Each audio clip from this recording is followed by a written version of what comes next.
Hello and welcome to World Talks on TVP World. My name is Sasha Farbach. Now, one of the key areas of the war between Kyiv and Moscow has played out in the east of Ukraine. We now take a closer look at the front lines of the conflict in Donbas, where Russia is pushing for full control and President Zelenskyy has refused to cede an inch of territory. We'll hear about Ukraine's strategy, the costs of defending key positions, and what recent messages from Trump could mean for the future. Joining us to break it all down is Oleksiy Goncharenko, Ukrainian MP, European Solidarity. Good to have you back on the program, Oleksiy. Welcome. Hi. I want to begin and make sure that the understanding is clear for our audience. Why this area, this fortress area, really? Break us down. If we're looking at Slavyansk, Kramatorsk, and beyond, why is this area so key for Ukraine and so key for holding on to eastern parts of Donbas?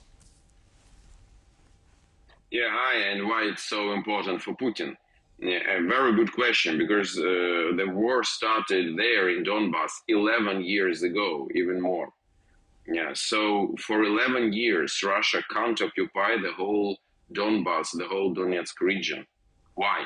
Because this is a very complicated for war area. It is highly populated even now. It's still big cities there, mines, and hills, rivers, and other natural obstacles. And also it is very, very seriously fortified during these years of war. So this is a real fortress. And Putin can't take this fortress for 11 years. Yes, he took a big part of it, but still he can't take it completely. So he decided to take what he can't take by force, to take it by diplomatic tricks, by some maneuvers in diplomacy. And he tried to do this with through President Trump, who definitely even doesn't know the names of the cities, Kramatorsk, Slavyansk. It says nothing to him, and it's absolutely normal. But now that's the moment. I hoped that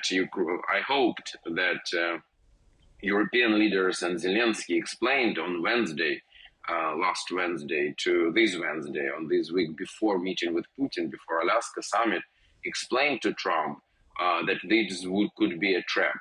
I don't know what was it discussed or not. Maybe it was, and this time Trump just ignored it. Oh, it wasn't discussed at all. I don't know. In this case, it was a mistake from Zelenskyy.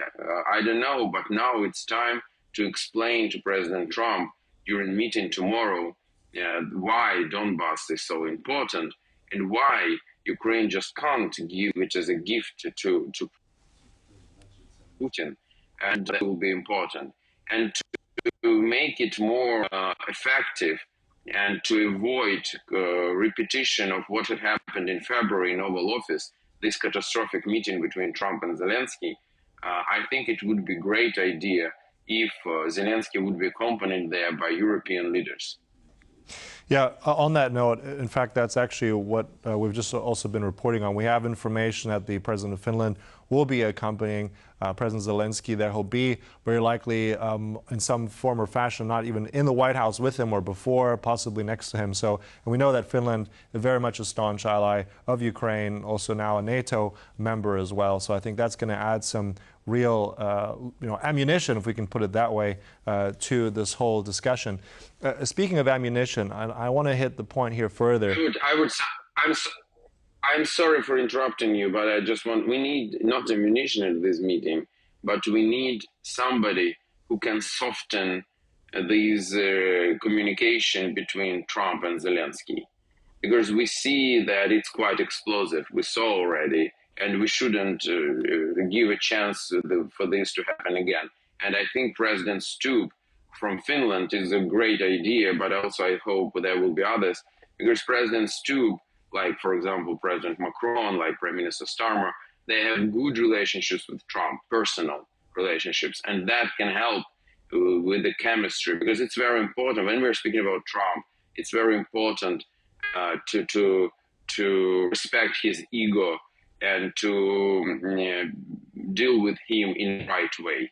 No, absolutely. So, I mean, as a way of, as you said, softening up that language, being there as an interlocutor, that will certainly and hopefully help in this whole engagement on Monday. But also back to the Donbas, I'm still curious because you said that there's no way that Putin has been trying it for over 10 years to try and take some of these key areas, as you said, industrial heartland, but also rivers, looking at fortified defense lines and trench positions. I mean, how costly has this been for Ukraine these last years, just holding on to that territory? We lost a lot of lives there. In general, if to take the whole war, I think the biggest number of people, the biggest number of casualties from both sides, Ukrainian and from Russian side, the biggest number is there. It's Donbas, definitely. And that is each inch of this territory, each centimeter of this territory is soaked by Ukrainian blood. I mean, and it's exaggeration certainly, but not big. So then when we hear Putin's comments, he said he can't take it unless he takes it with a pen through diplomacy or some other sort of means, as we alluded to. He said also that apparently there's going to be a freeze potentially in Zaporizhia and Kherson. I mean, how realistic is such a freeze? And the word itself, how much does it worry you? Because he's not talking an end to the conflict, but simply a freeze. So how realistic is it? And how worried are you what comes next after that?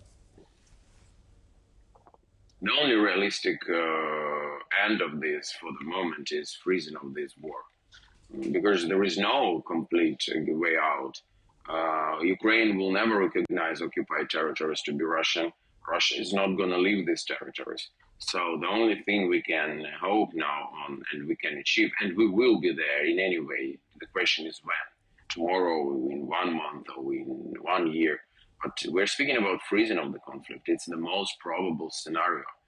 But when I hear that in exchange on Donbas, Putin proposes some promise not to attack again, I mean, it's ridiculous.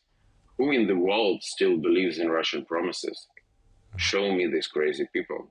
And definitely not in Ukraine, and definitely not in Europe. So then about the argument, and the question is if or would Ukraine ever consider some kind of, let's say, withdrawal from Kiev, as we sent in Kramatorsk, Slovyansk, these defensive structures, under any sort of pressure? Do you think that could ever happen? And what happens then strategically to Ukraine if the army and the armed forces are withdrawn from that area? As I told you, this is a heavily fortified area, and the area behind this is not fortified. We can also fortify it. It will take time and resources, but also there is natural obstacles which are present in Donbas, but not present after this. So in any way that will make for Ukraine our defensive lines much less strong than they are there in Donbas. And in general, you should understand that still in this area, hundreds of thousands of people live. It's a densely populated area.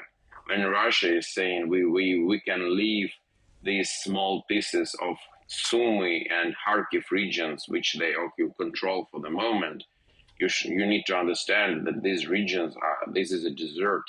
They are completely deserted. They are ruined completely. There is nobody there. But when we're speaking about Donbas, it was the most densely populated area in Ukraine before the war started 11 years ago.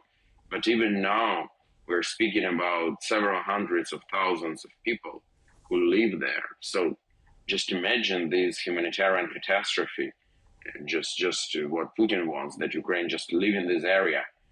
What to do with these people, what they will do. Yeah. That is a concern indeed. I also want to, you mentioned Sumy there, Oleksiy. We are hearing that there has been some pushback, some resistance from Ukrainian forces in the last sort of 24 hours or so. Does this signal a momentum? Is there more to come out of this? No, I'm not a military expert, so I don't think that my expertise in military questions can be really useful. I mean, in tactical things. But Russia tried to, so Sumy region, for those who don't know, is a region on the border with Russia, but more to the north, from Donbas. And Russia tried to advance, and the regional center there, the city of Sumy, is very close to border with Russia. So Russia tried to advance and to endanger Sumy, and they failed. That was one of their aims of their so-called summer offensive, and they completely failed there. They didn't manage to advance, and Ukrainian army just stopped them there, and recently even counterattacked and liberated some small pieces. But it doesn't mean that we start a new big momentum. It just shows that Putin is not so strong how he tries to show himself. But this doesn't mean that we want to continue the war. We want this war to end as soon as possible. We are exhausted in Ukraine. We are super tired. 11 years of war, 3.5 years of full-scale invasion. We want this to end. But we are not going to end this by surrender. It's just not fair because Ukraine, we are not in the position to surrender. We succeeded to protect all our big cities. We succeeded to stop Russian attempt to take control over the whole Ukraine.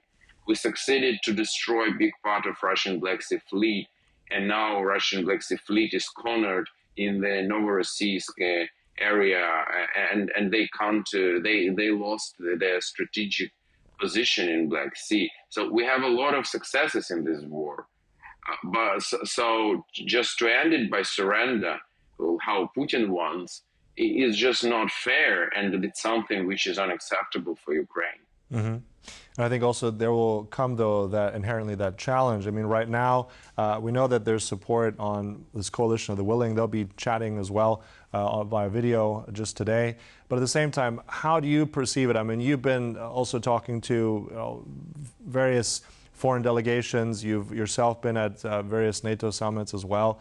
How do you sense that the Europeans now balance Trump's, let's say, keeping the momentum going, as in talking and looking at peace talks on the one hand, but then also Ukraine's sovereignty? Because, I mean, that's going to be a tough one for the Europeans to juggle. How do you interpret? Do you think they have the best interests at heart of Ukraine? Yeah, I believe our European partners completely, and I think that they can do a lot. And I think that Ukrainian independence and existence, and Ukraine as a sovereign state, is a key element of European security. I think everybody realizes this now, because if Ukraine is just a Russian vassal state, or if Ukraine, even worse, is just controlled by Russia, it just means one thing: Russian tanks are staying in 1 or 2 hours from Warsaw, in 30 kilometers from Vilnius, from Tallinn, and so on and so on. So it means a huge threat. So Ukrainian existence and Ukraine as a stronghold of Europe on the eastern flank, but with a strong army, is a key element of European security. And that's why I believe that European leaders are absolutely sincere in their attempts to help Ukraine in what they are doing. And President Trump should count on this, that he is not dealing just with Ukraine, but abandoning Ukraine means abandoning Europe, which I think, and I'm sure he is not prepared for, and he doesn't want this. That will definitely not America great again. Mm-hmm. Right, so we'll obviously have all of that, and that will be on everyone's mind, and many questions as the summit there and that meeting tomorrow in the White House between President Zelenskyy and President Trump. We'll see what happens there. Look, we'll remain optimistic. Thank you again. We'll close it there. Oleksiy Goncharenko, always a pleasure. Thank you so much. Thank you very much. Always. And thank you for watching. That concludes World Talks, but much more coming up right here on TVP World, so don't go away. Goodbye.